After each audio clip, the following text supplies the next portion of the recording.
matasa, abinda muke so da ku shine duk matashi musulmi ya zage ya ga cewa mafi karancin abin da zai iya yi don Allah, ba don aikin gwamnati ba don ya tsaya takara ba don ya alfahari ba, don ya taimaki addinin Allah ya iya samu wa musulmi digiri ɗaya. Saboda za ka je ka tara 'ya'yan musulmi a yanzu anguwa guda sun kai su 100, da wahala ka samu guda 5 suna da digiri. In ka shiga anguwa arna sai ka ga akasin haka. Waye hana ku karatu? A ba ku da wanda ke biya muku school fees. Ba wanda ke biya maka school fees ba wanda zai biya maka school fees. In za ka tashi ka yi karatu, ka ci wahala, ka yi ciyawa, ka yi dako, ka yi turin baro, ka je ka yi karatu ka yi. Dukkanmu nan jama'a, ni ba wanda ya biya min kuɗin makaranta tun ina primary 2 har yau. Ba wanda zai biya maka.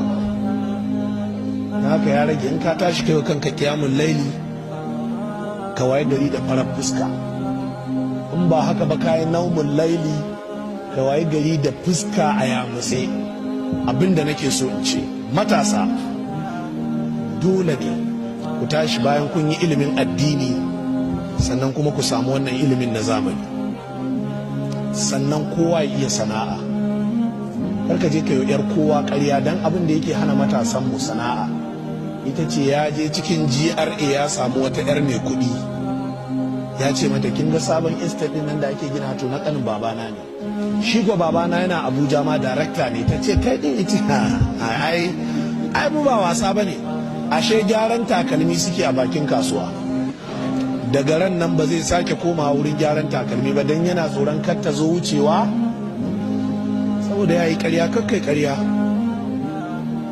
Talauci ba na ƙasa ba ce.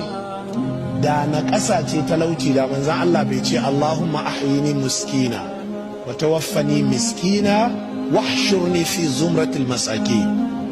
Allah ka rayar da ni talaka, in tashi cikin talakawa. Allah ka ɗauki raina cikin talakawa. Wannan manzan Allah ne yake wannan addu'a. Hadisi ne sahihi, yana cikin musnadul Imam Ahmad da sunan Ibn Majah. Na haka jama'a, ku tashi ku dage. Muna da aiki a ƙasar nan tamu. Ƙalubale mana yawa. 'Ya'yan musulmi da kuke cewa ba za ku iya science ba, ƙarya ne. Za ku iya science. Insha Allah, ku nemi taimako wurin Allah, ku dage, za ku iya science. Wata ƙwaƙwalwa ce da 'ya'yan arna suke da ita da suke iya science. Yanzu ku shiga ATBU a nan garin Bauchi take, sunansa Abubakar Tafawa Balewa aka sa mashi. Amma me yake faruwa? Statistic din yana nuna cewa mu muka fi yawa ko su suka fi yawa. To ya aka suka fi yawa? Quota system din da ake mai yiwa 'yan Bauchi ba sa cika wurin da aka ba su. 'Yan Akwa Ibom ne da ina ne za su zo su ba da cin hanci, a ba su indijin, a ba su kaza, su je su cika. In aka zo jarabawa, 'ya'yanmu suna wurin party, 'ya'yanmu suna shiga harkar cults da sauransu, da neman 'yan mata da shirme, su kuma suna ta karatu. Sai mutum ya fita da 2-1, sai a ce an ɗauke shi graduate assistant, bayan lokaci sai a ce an ba shi dama ya tafi masters, bayan lokaci sai ka ji ya samu PhD, bayan ɗan lokaci sai ka ji an ce shine HOD, ya zama kaza. Sai je kwaso 'yan garinsu sai ya aje a boys quarters, su ne mai wanki da wanke-wanke, yana tura su.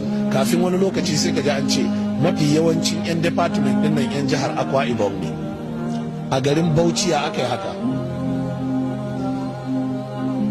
Ku dage, akwai aiki a kanmu.